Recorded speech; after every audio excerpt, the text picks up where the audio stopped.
Boa tarde, pessoal. Estamos aqui, então, reunidos para mais uma das atividades da ABRAPLIC, Associação Brasileira dos Professores de Literatura Portuguesa. Meu nome é Fatalício, professor da Federal Rural de Pernambuco, e essa tarde nós estamos aqui reunidos para conversar um pouquinho com a escritora Ana Margarida de Carvalho e para falar em especial do lançamento do livro dela, O Gesto que Fazemos para Proteger a Cabeça. Vou pedir licença para mostrar também a capa portuguesa do livro. É o último romance da escritora. E aí estamos aqui reunidos para fazer um bate-papo mesmo, né, Ana?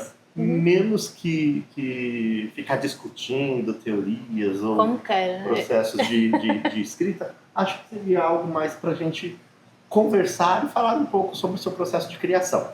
Então, vou fazer o seguinte, vou passando a palavra para as pessoas que estão aqui assistindo a gente, e aí elas fazem a pergunta, você responde, se a gente tiver um tempinho no final, volta a palavra para cada uma das pessoas, se tiverem mais alguma questão a ser feita, ou então eu mesmo faço uma questão aqui que está latente comigo, tá certo? Então é isso, gente. A primeira pergunta vai ser feita pelo professor Jorge Fonte Valentim, professor da UFSCar, vou passar a palavra a ele. Jorge. Obrigado, Catalinho. Uma boa tarde para todo mundo, para a Rosemary, para a Ana. É sempre um prazer muito grande poder conversar com a Ana. E já que lá na mesa, na ABRAPLIC, não teve tempo hábil para nós conversarmos, que na verdade seriam 4 paradas e não 3 paradas. Então eu vou te perguntar sobre a quarta, o que seria a quarta parada lá. Sim. Bom, nós sabemos que as crianças adoram McDonald's, adoram comer hambúrguer, carne, essas coisas todas. Como foi escrever uma versão vegana da Arca de Noé? Bem, em primeiro lugar eu queria agradecer a vossa disponibilidade, as pessoas presentes, o professor Jorge, a professora Fetelinha, a professora Rosemary, os alunos também. Devem estar tão exaustos, eu vi pela quantidade de sessões e atividades, e sinto-me também um pouco mal de estar aqui a tomar ainda mais o vosso tempo e a vossa paciência, o vosso cansaço acumulado. Bom, então eu tinha o meu livro infantil, tenho 2, um é a Arca do É, o outro é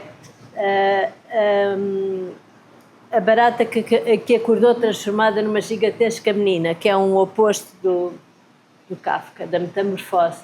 A Arca do É é um jogo de palavras, não é? Porque Noé parece não é quando se diz muito depressa, e então é um bocadinho o jogo do Prometeu e do Epimeteu. Portanto, há o irmão, que é o irmão muito pessimista e que está sempre a querer fazer tudo e que adivinha as catástrofes, os cataclismas e dilúvio, e há o irmão que é o irmão mais, como dizem aqui, mais relaxado, mais calmo, e diz, não, vai correr tudo bem e tal. E o irmão não é, que diz não é tudo porque eram mal dispostos, é para crianças pequeninas, portanto ainda não iniciadas na leitura autónoma. O irmão mal disposto, que é o tal irmão não é, porque estava sempre a discutir com os animais da selva, dizendo sempre que não é, contrariando tudo, começa a ver uns pingos de chuva e começa a construir uma arca. E o irmão relaxado, que é o irmão porque dizia que sim a tudo, dizia que é tudo, e só gostava de estar junto dos vegetais, deixa passar o dilúvio e os seus amigos vegetais afundam e depois acaba tudo com uma grande sopa no final. Que é o que as crianças não gostam de comer. Vocês dizem sopa de comida? Sim.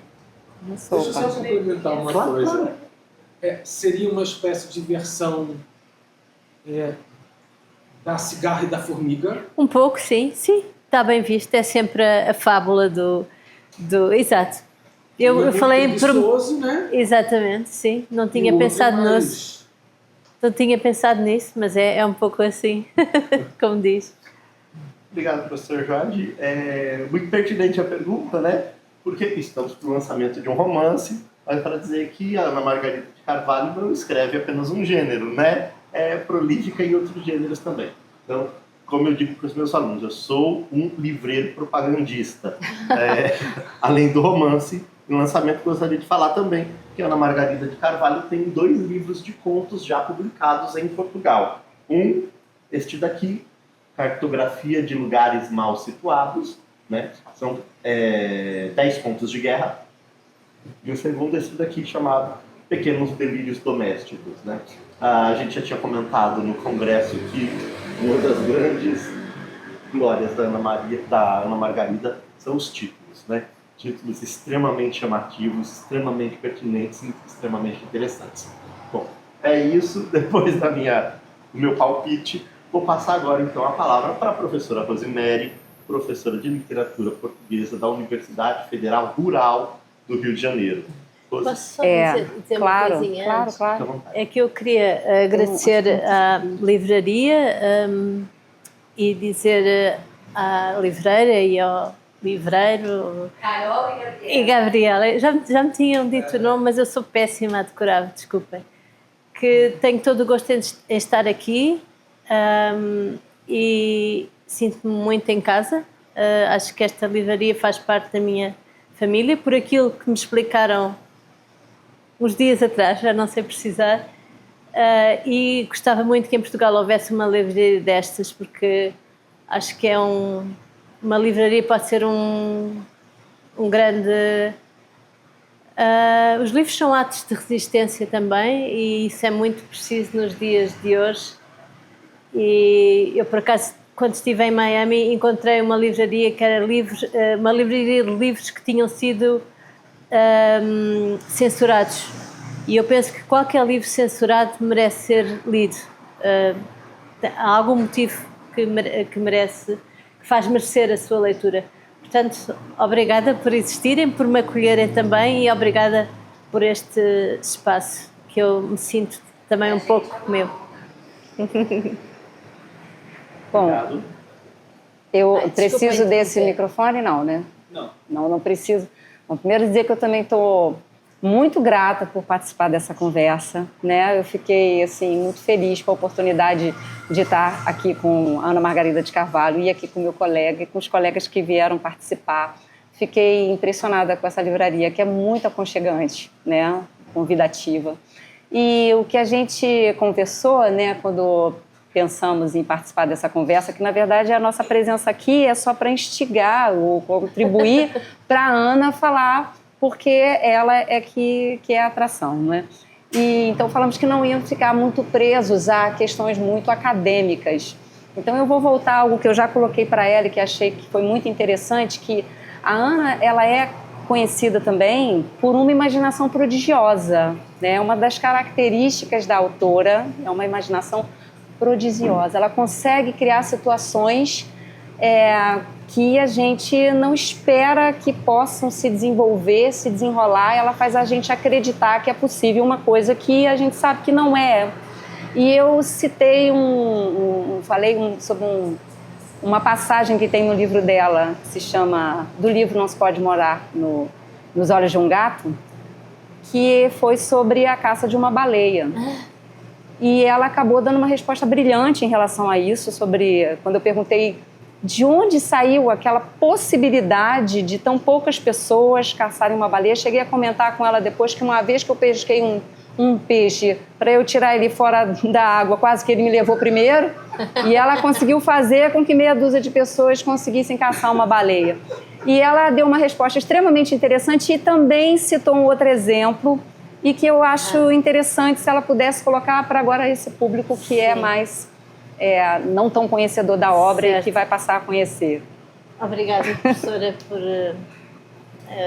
lembrar-se dessa cena. Eu gosto muito de animais, mas trato-os muito mal nos meus livros, não é? São caçados, são mortos, porque de facto a realidade, a espécie humana é muito implacável contra os animais.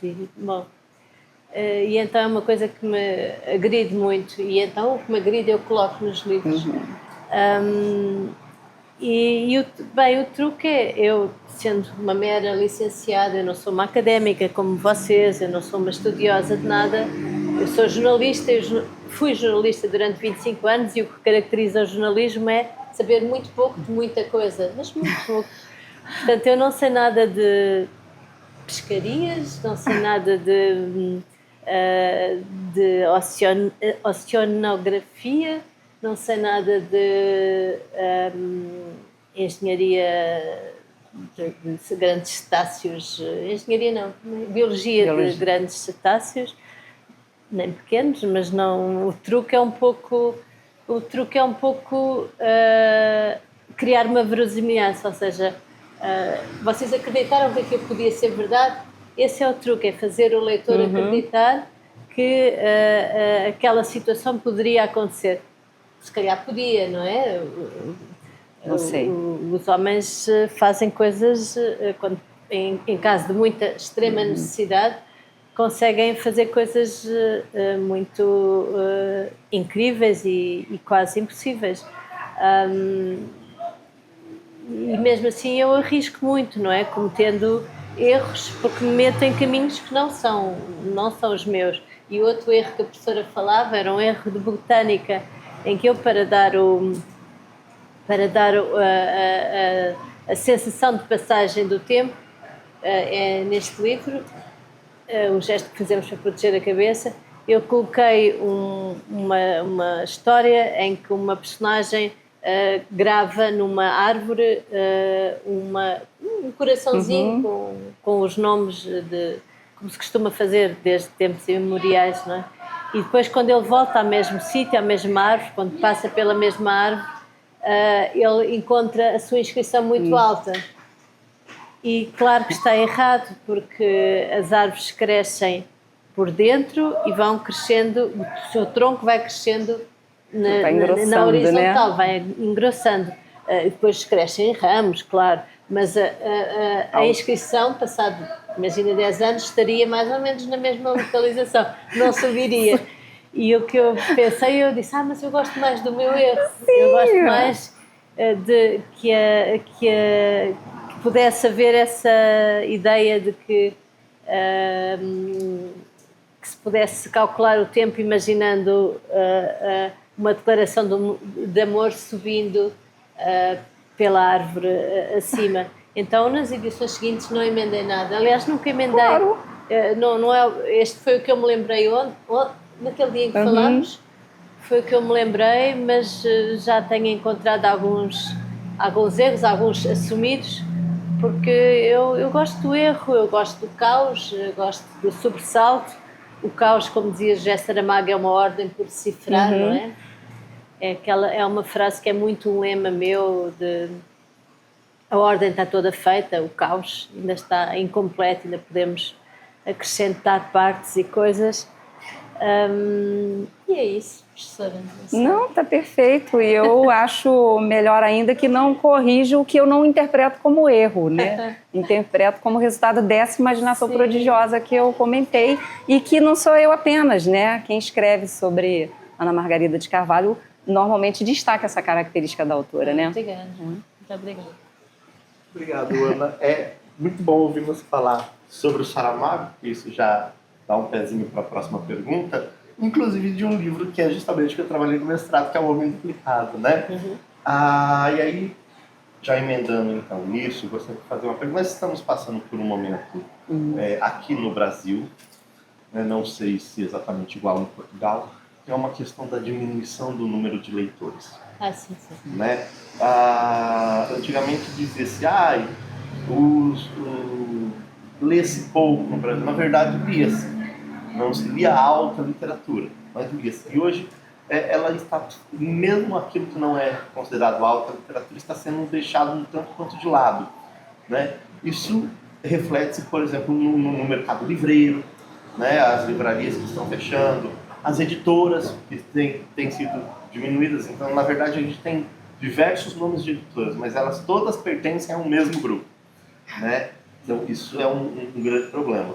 E o que acontece muitas vezes na minha aula, e eu estou falando na minha, mas isso é uma voz plural, eu tenho certeza que acontece com a Rosa também, tenho certeza que acontece com o professor Jorge Valentim também. Nós acabamos nos tornando não só professores de literatura, mas incentivadores, né?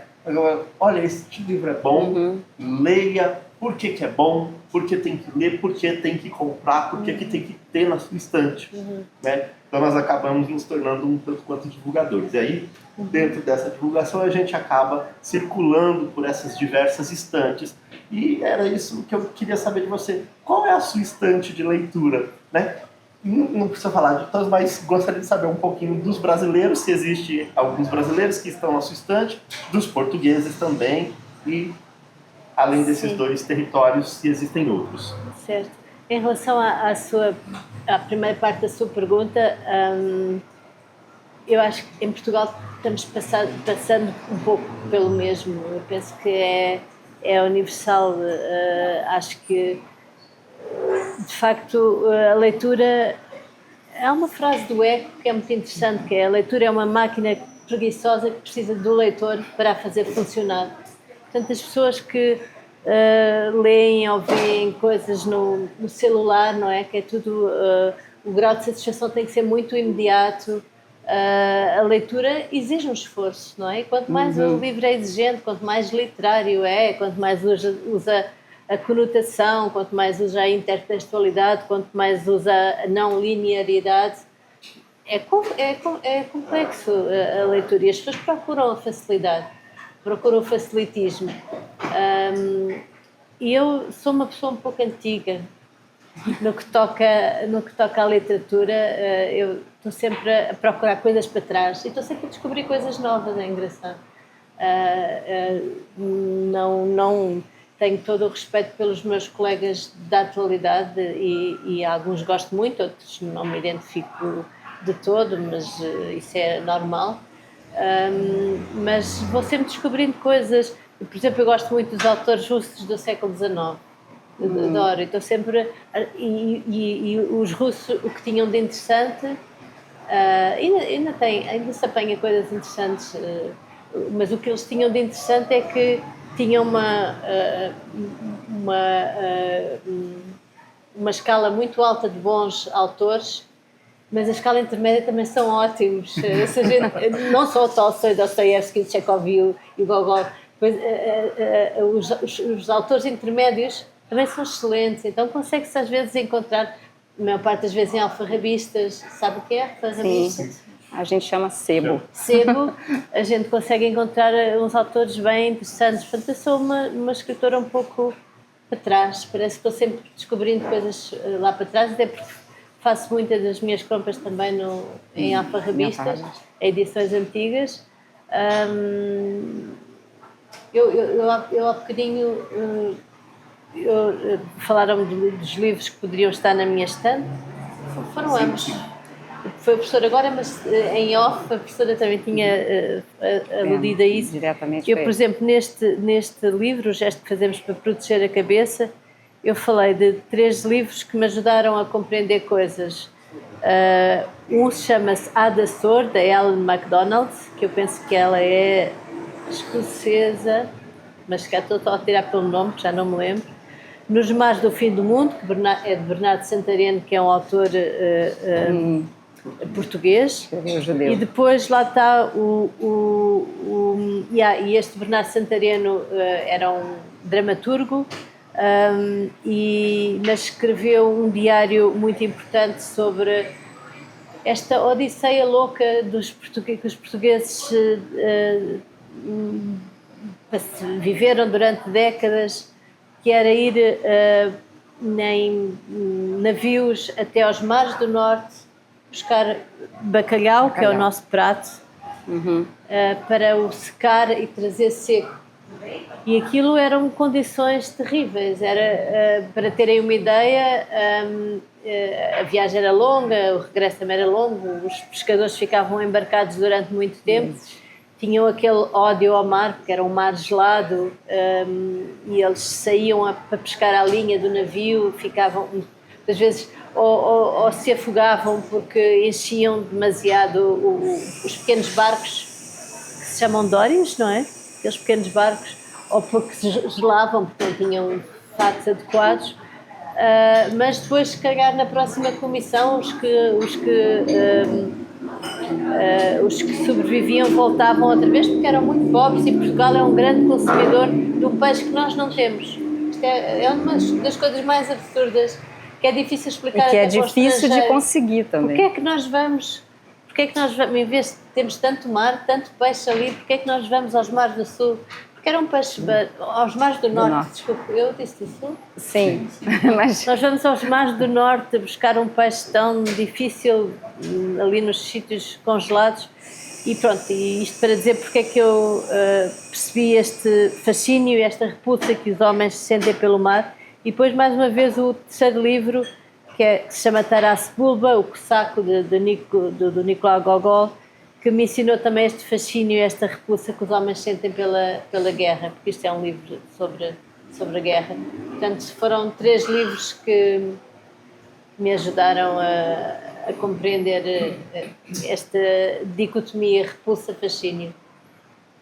Ótimo. Eu gostaria de replicar a pergunta, mas para não monopolizar, né, queria passar a pergunta para quem está assistindo. Antes de passar para você, professor Jorge, queria perguntar se quiser fazer quer fazer uma pergunta também. Pode sim, fique à vontade. Bom, eu queria saber um pouco, porque aqui no Brasil a gente está discutindo muito decolonialidade na literatura, inclusive, né, essa preocupação com a decolonialidade.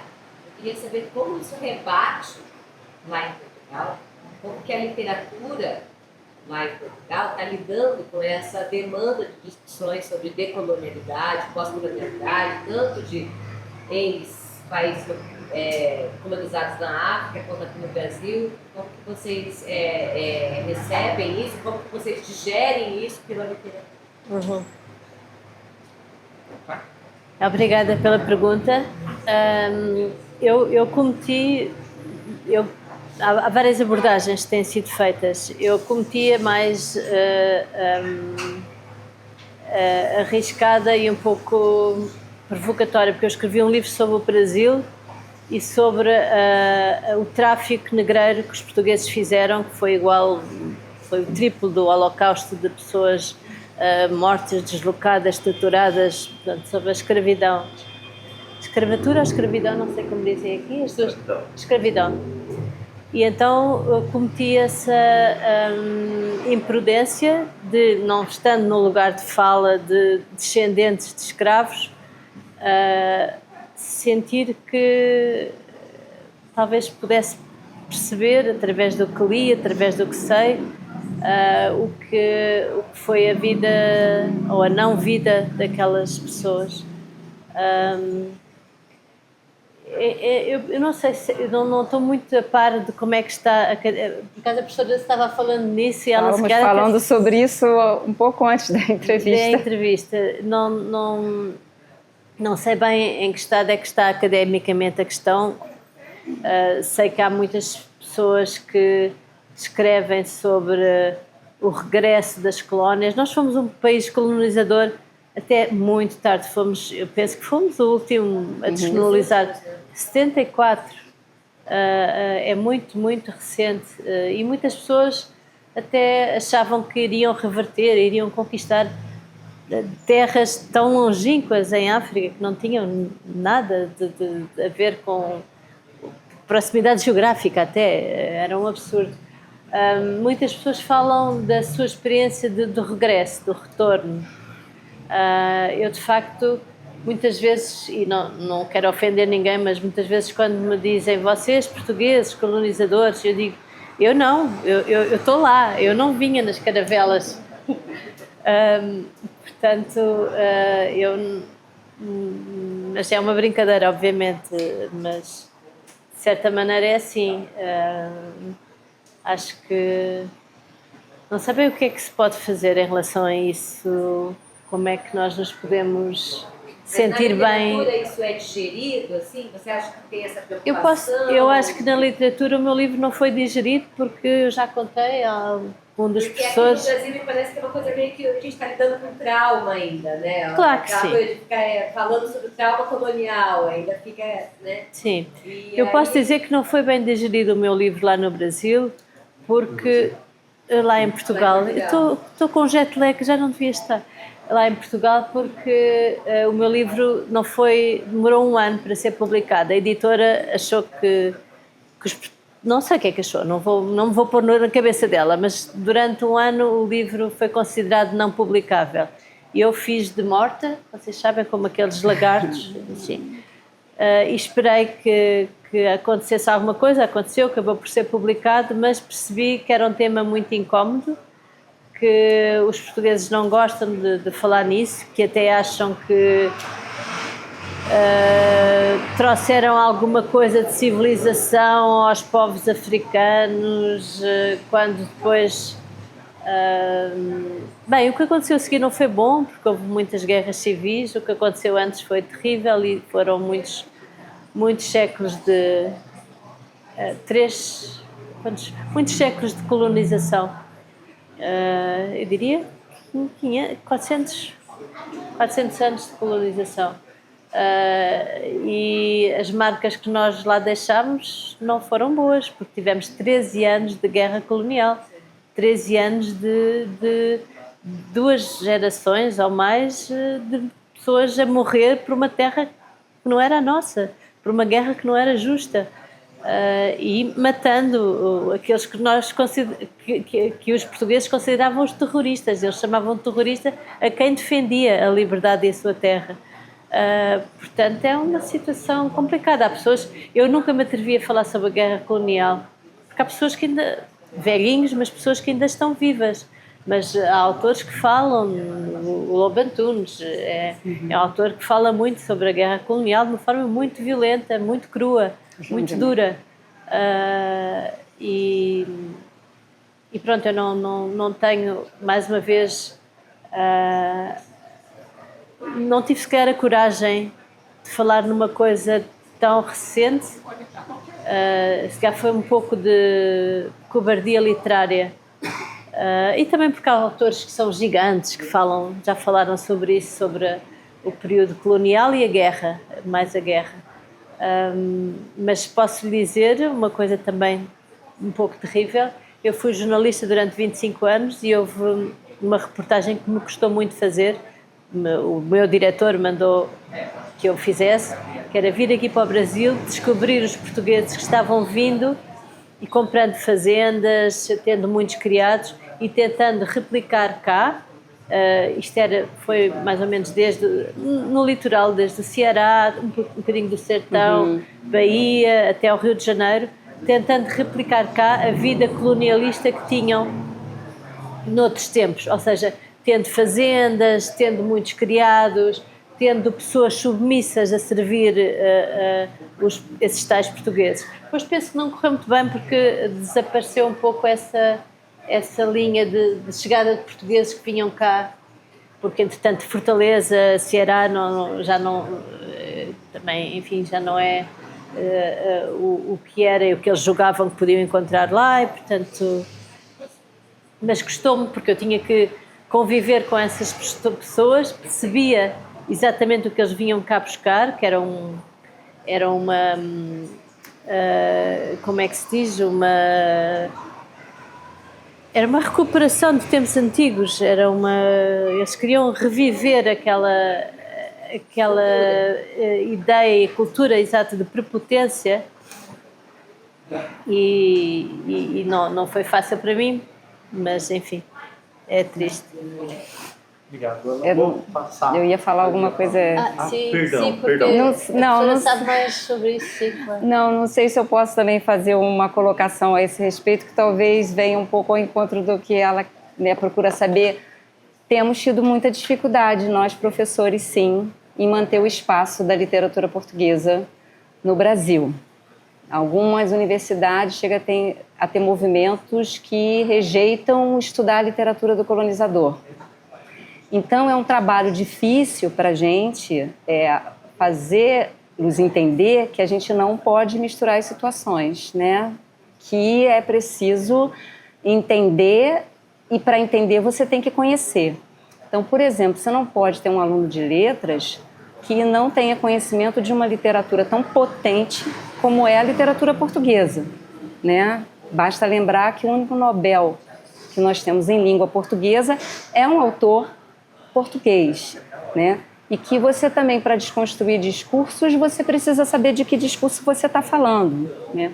Então, assim, é todo um trabalho que a gente tem que fazer também com os alunos para eles entenderem e perceberem também que a literatura que a gente traz contemporânea, e eu acho que pelo que a Ana falou agora deu para perceber isso, nós temos escritores que são bastante críticos do próprio processo de colonização praticado pelo país. Era esse o ponto, né? Entende? Porque a gente não pode também... Eu dou aula também na Universidade de Antropologia.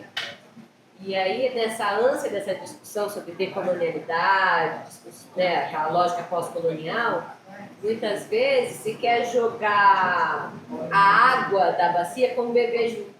Né? Porque uma coisa é a gente saber filtrar o discurso colonizador, outra coisa é a gente saber ler e saber tirar dali alguma coisa. A gente tem que saber, primeiro, o que é essa água que a gente quer jogar fora, né? O que reverbera aqui, porque às vezes a gente sente não saber qual é o discurso, a gente não sabe quando que a gente está reproduzindo, até onde que a gente vai reproduzir. E a minha pergunta foi de saber como que lá na literatura contemporânea de Portugal, esse trauma da colonização está sendo debatido, porque eu sei que está, né?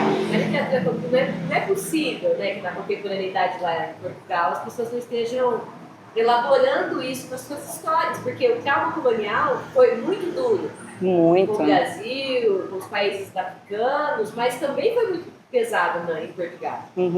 Também deixou um legado lá que não foi nada bom, né? Não. E esses novos autores, às vezes, até trazem esse discurso decolonial. A gente encontra até dentro dos próprios autores portugueses. É uma questão de você... Eu adorei essa sua imagem, né? De não dá para jogar a água com a criança dentro. Eu gostei dessa imagem, mas desculpa, Ana. Cortei. Não, eu penso... Não sei comentar alguma coisa. Vou passar, então, a próxima palavra ali e depois volto para o professor Jorge. Caiu sozinho. Tem vida própria. Boa tarde, meu nome é Sabrina, eu estou no doutorado na Universidade de Minas Gerais. E nós conversamos um pouco, né? Eu conheci a obra da autora, ouvindo uma apresentação, e sobre um conto, agora eu não me recordo o nome, mas era um conto que eu achei assim, muito emocionante, tem a ver com esse assunto aqui, de guerra e de testemunho um pouco, e que a aluna que apresentou, ela falava nesse conto que as crianças que estavam ali vivendo numa cidade, elas eram escondidas em uma escola, e os livros da escola, que elas não podiam ter acesso, eles eram usados como proteção. Então, eles tinham outra função. Aqui no Brasil, a gente tem o Manuel Vaz, um poeta que tira essa função do objeto também, só para fazer assim. Mas nesse ponto, assim, eu achei muito emocionante, que me trouxe assim, a querer te conhecer mais, assim, porque, então, essas crianças, elas testemunham de um outro ponto a guerra, como você falou, eu não vivi, então, eu não sou esse português colonizador, né? Então, essas crianças também são, e elas têm ali um livro, então, ali elas tinham, de repente, uma Ilíada como proteção, né? Então, de certa forma, elas têm um livro, né? A leitura como proteção, sim, a literatura, né? E elas também carregam nomes, né? De personagens importantes. Então, eu estou muito curiosa para ler esse conto, se você quiser, né? Como o professor falou, eu sou um pouco divulgador de leitores, assim, de livros, então, se quiser um pouquinho falar sobre esse ponto, que claro eu não acho que pode instigar outros leitores também. Sim. Eu escrevi este livro, são 10 contos de guerra, se chama Cartografias de Lugares mal situados, antes da guerra da Ucrânia, da invasão da Ucrânia começar. Porque agora não escrevia, porque, enfim, coisas que se passam aqui podem estar a acontecer na realidade. E eu tento afastar-me um pouco dessa realidade na literatura. porque já estou muito dentro dela na minha vida do dia a dia. E por acaso, até só por curiosidade, esta casa era uma casa dos meus trisavós que foi totalmente destruída por um fogo. Portanto, é uma casa que resistiu a todas as guerras, resistiu à queda do muro de Berlim, resistiu a tanta coisa mal que aconteceu no planeta, mas não resistiu a uma bola de fogo e a um incêndio. Então, quando eu lá cheguei, as coisas ainda estavam fumegantes e aquilo parecia uma cratera. E eu pensei, isto é o mais próximo de um local de guerra onde eu estive. Parece que... Bom, e depois na televisão começaram a aparecer locais de guerra a sério.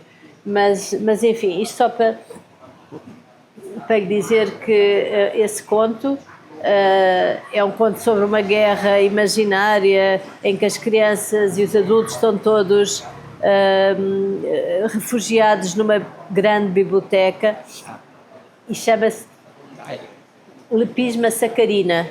Sabe o que é? Aquele bichinho, se calhar a livreira sabe. Chama-se o nome científico é Lepisma sacarina, que é o bichinho de prata, também chamam aqui, que é o maior inimigo dos livros. Traça. É uma espécie de traça, não é bem, é mais um bichinho achatado. E então as crianças começam mais ou menos assim: se vais sair, não te esqueças de levar o teu Dom Quixote, a Ilíada e os 100 anos de solidão, divertiu a mãe. E depois assim, as crianças chamam-se Eurídice, chamam-se Capitu, andam com a Moby Dick, que é outro livro grande, para se protegerem dos estilhaços, e com o Dom Quixote, e com a Ana Karenina, com os Lusíadas, ou com a Divina Comédia, a servir de capacete, a servir de escudo, e os livros servem de barricada também, e os livros servem para tudo menos para ler. Servem para as crianças poderem fazer construções, servem para as crianças se habituarem às trincheiras da guerra, usando os livros como proteção, mas não servem para ler. Eu fico muito feliz que você, a sua colega, professora, doutoranda, tenha reparado neste conto, porque ninguém lá em Portugal prestou a mínima atenção. Obrigada. O que é? Sim. É o ventilador. Não, eu sou alérgica. Não, mas tudo bem. Eu também fico mal no ventilador. E agora quem é? Posso? Pode. Bom, eu queria falar um pouquinho sobre o livro mais recente no Brasil, Gestos que Fazemos para Proteger a Cabeça.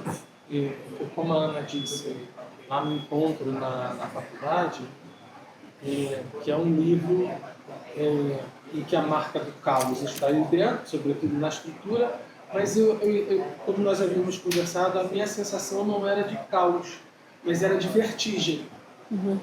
Talvez porque nós temos ali um cenário de guerra, que é a Guerra Civil Espanhola, e nós temos dois personagens que caminham, que aliás são dois personagens extremamente sedutores. Acho que os personagens que a Ana criou, esses dois para mim são absolutamente fenomenais.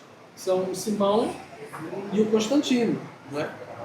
E agora, o que é mais surpreendente, mais vertiginoso também, eu acho, é a atualidade do romance. Porque a Ana publica em Portugal em 2019, certo? Sim. Certo? 2019. O que acontece? Claro, tivemos a pandemia, óbvio, que não pudemos circular, muito pelo contrário, tivemos que ficar encarcerados. Mas anos depois do lançamento, o que nós vemos? A invasão da Rússia na Ucrânia. E o que nós vimos em consequência? Mulheres, crianças, idosos, todos eles num grande êxodo saindo da Rússia por causa da guerra. E aí, quando nós imaginávamos que já tínhamos visto de tudo, o que acontece anos depois?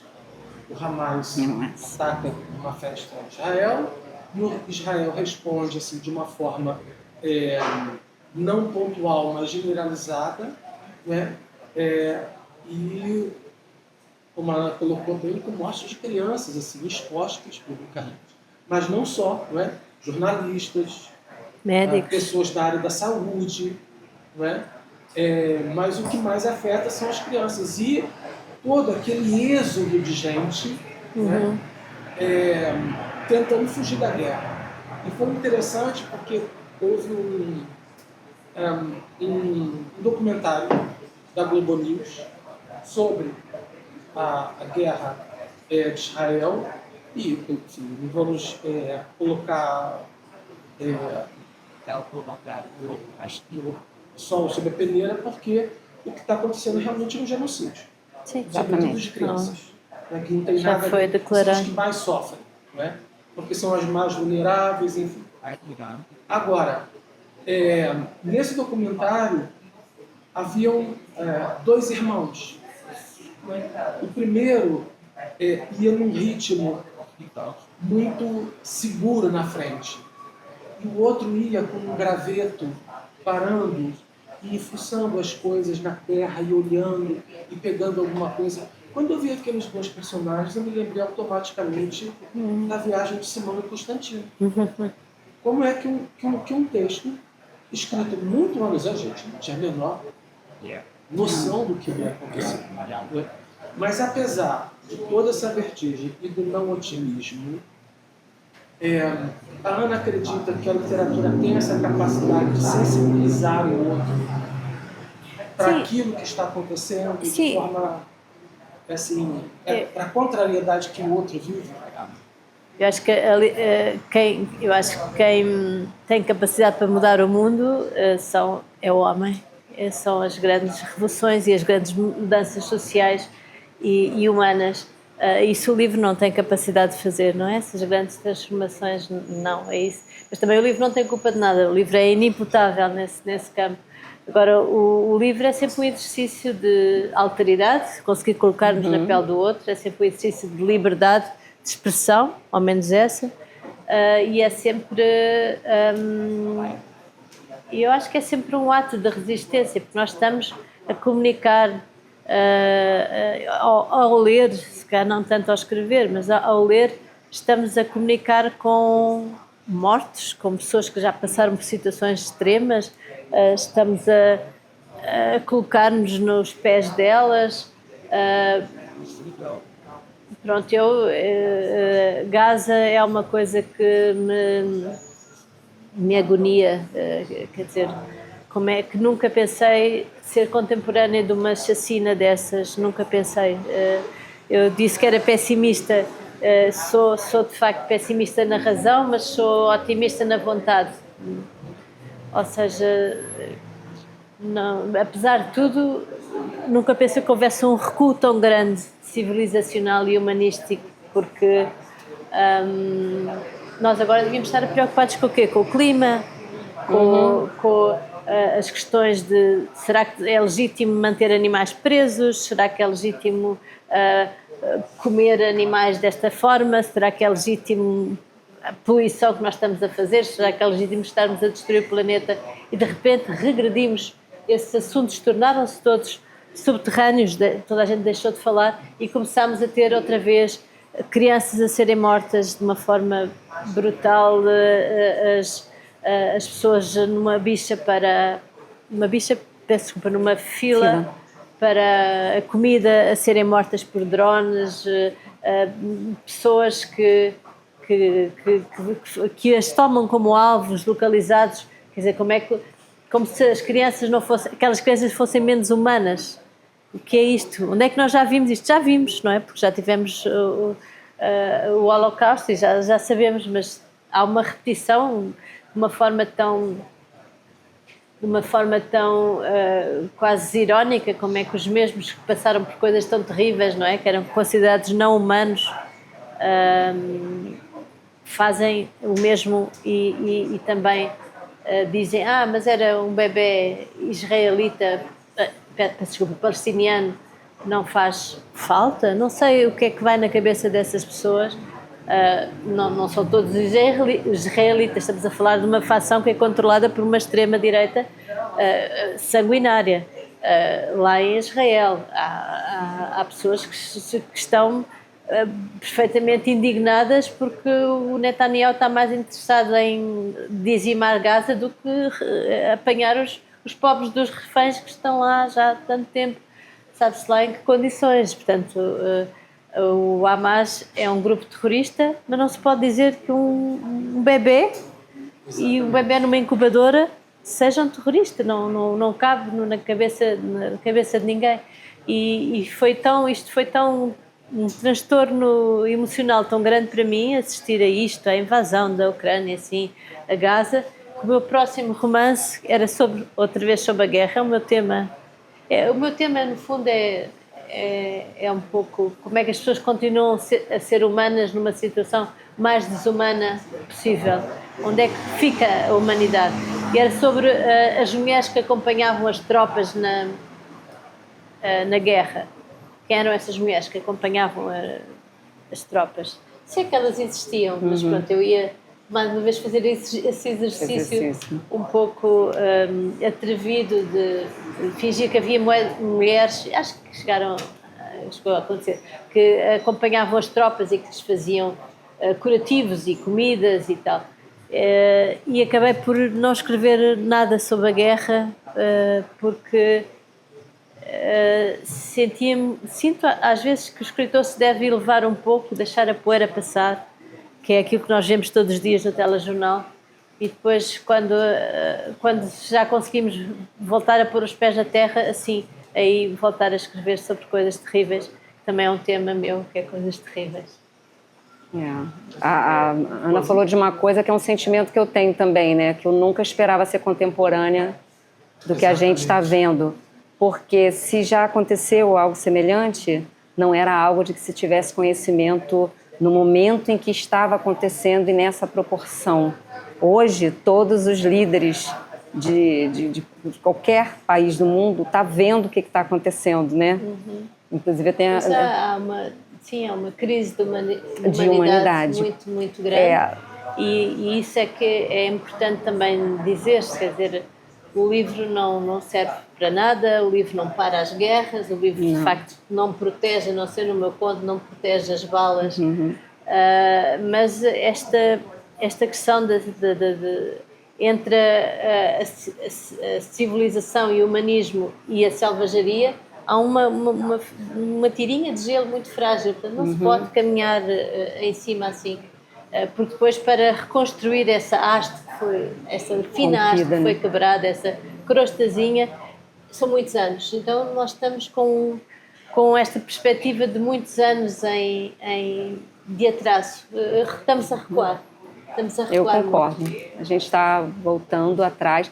Agora, a gente não pode negar que o livro também faz com que a gente se sinta um pouco confortável quando percebe um alento, que não está sozinho, exatamente, né? Porque mesmo que não escreva diretamente sobre algo que tem de ser revolucionário ou que acreditando que vai fazer uma transformação, né? São colocadas ali questões que são importantes e que mostram de que lado se está, né?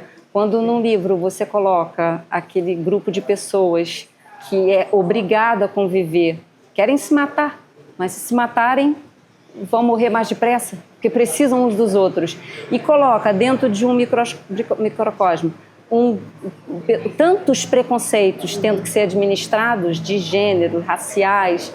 Então, de uma certa maneira, a gente se sente confortável em percebendo essa identificação. E aí, até por isso, posso fazer À vontade.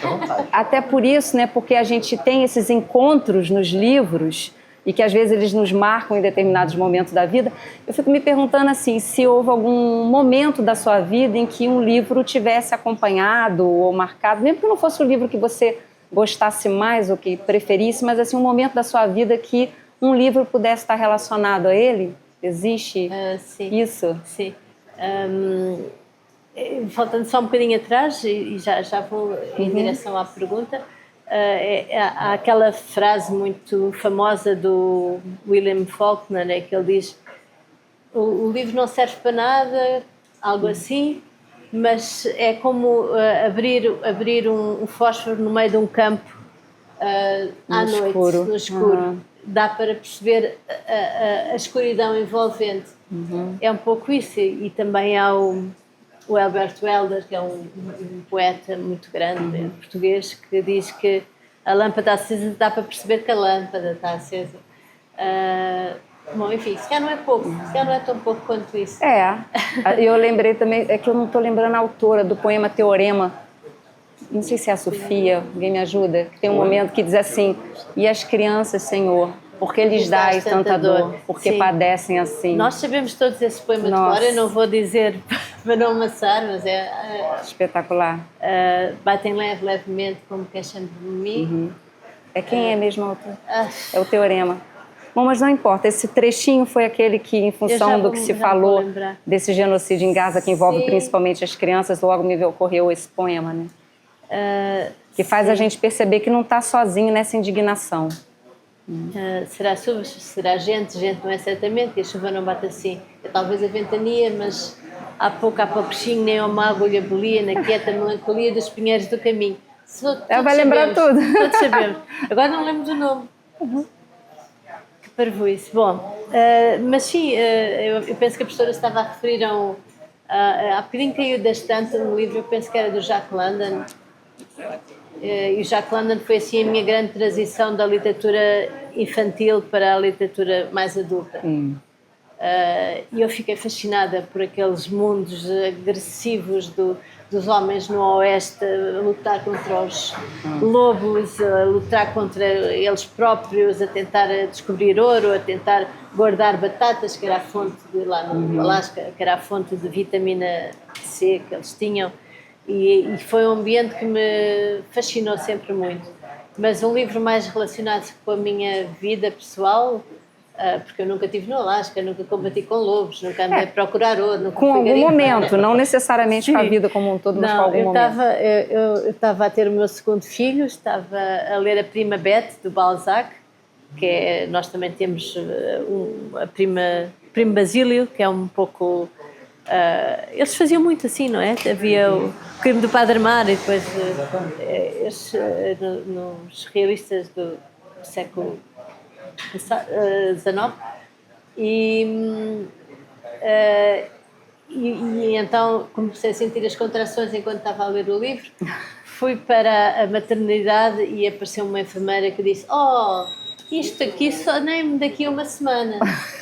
Está muito atrasado o seu parto. E eu pensei: meu Deus, como é que eu vou aguentar estas dores uma semana inteira? Bem, mas eu obedeci à senhora, ela é que era enfermeira, ela é que era especialista, eu só estava ali a ter o segundo filho. Bom, e então o meu marido foi para casa, a minha mãe foi para casa, toda a gente desmobilizou, eu fiquei em casa sozinha, a aguentar aquelas dores e a ler obsessivamente a Prima Bete, do Balzac. A ler. Para não sentir as dores. Para qualquer coisa que me agarrar, fazer a respiração, até que ao fim da tarde eu disse: não é normal, temos que ir, e quase que o bebê nascia no carro, foi um absurdo. E quando chegámos, o bebê nasceu logo a seguir, o meu segundo filho, e eu perguntei ao médico: viu aí o meu livro? E então continuei a ler depois do parto, a ler o fim. Portanto, tinha que chegar ao fim, né? Não é? Tinha que chegar ao fim. Mas é a prova de que como o livro prende, né? Que coisa ali. Ficou para sempre ligado ao meu filho, que nem sequer é um livro sobre... Ele vai ler, com certeza. Uma prima muito má, muito ruim. E fiquei presa ao nascimento do meu filho. Que ótimo. Não acho nada impossível. Está lembrando a fala dela do Manuel de Barros. A epígrafe aqui do livro Pequenos Delírios Domésticos é muito parreana, vamos dizer assim, porque diz o seguinte: advertência ao leitor, quase tudo que ler a partir daqui é mentira. O Manuel de Barros diz o seguinte: 90% daquilo que eu escrevo é mentira.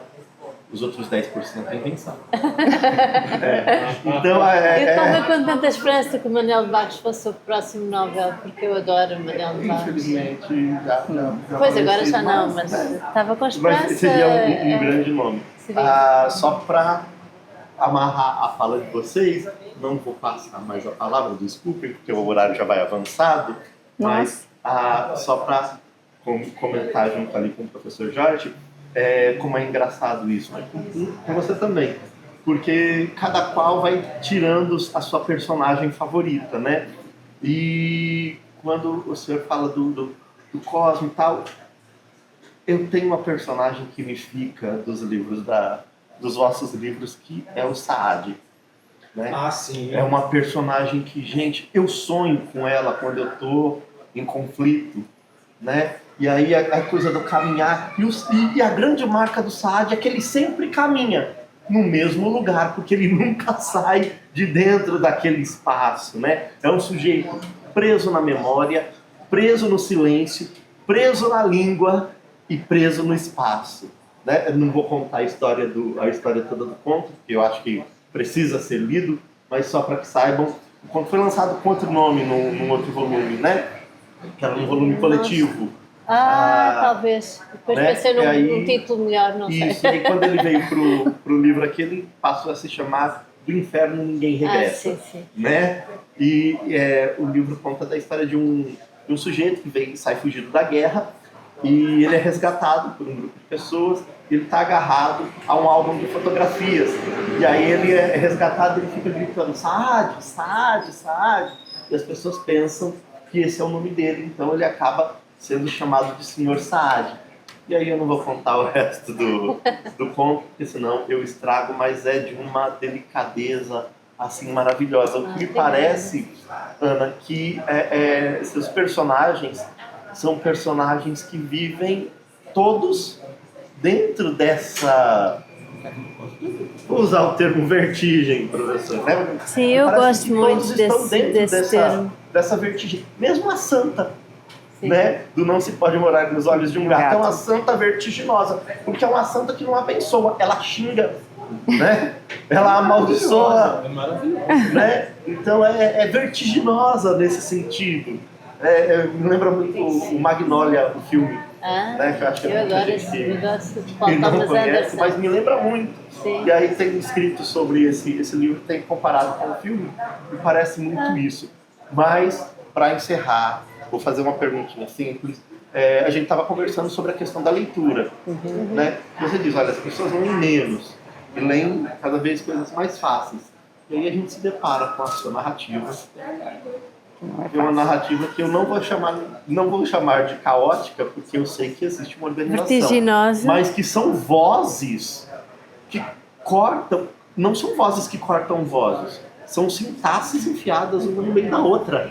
Né? E aí, e assim, obviamente, de alta qualidade a sua escrita, né? Vinha conversando com a Rose no carro, é a primeira escritora que ganha sequencialmente o prêmio AP de escritores em Portugal, né? Ninguém ganhou 2 vezes com 2 livros seguidos. Sim, né? Todos os outros também foram premiados. Né? Todos os livros premiados, né? Na verdade, eu penso que eles fizeram uma adenda ao regulamento do prémio para não tornar a acontecer. Né? E eu vinha dizendo, olha, se ela ganha de novo, ela se compara ao Mário Cláudio. Ela se compara ao Mário Cláudio, o único que ganhou 3 vezes o prêmio AP. Né? Eu não sabia. O único. Mas não foi na sequência, né? Não foi na sequência. Não foi seguida. Tem 2 vezes seguidas, inclusive. Sim. E aí, assim, num mundo em que quanto mais o tempo passa, mais se quer facilitação, você lança uma escrita extremamente complexa. Poderia comentar um pouquinho sobre isso? Posso. A verdade é que eu levei uma vida de 25 anos de escrita imediata, não é? Mesmo o guião era uma escrita muito direta, muito... em que a compreensão tinha que ser imediata também. E então a literatura é esse abismo vertiginoso de imensas possibilidades. se eu posso recorrer a tantas possibilidades da língua, da linguagem, das vozes, do enredo, porque é que eu seria até um pouco aborrecido para mim escrever a pensar na acessibilidade do texto. Eu, quando me perguntam porquê é que não simplifica, eu pergunto-me porquê? Se eu posso complexificar, porquê é que eu hei de simplificar? Eu acho que o escritor tem direito a fazer tudo e cada escritor escreve como pode, como consegue ou como quer. Mas acho que o escritor não tem que ficar refém de critérios economicistas e não deve rebaixar a sua escrita de forma a torná-la mais facilzinha, porque isso é de uma arrogância enorme. Isso quer dizer que o leitor, coitado, não vai atingir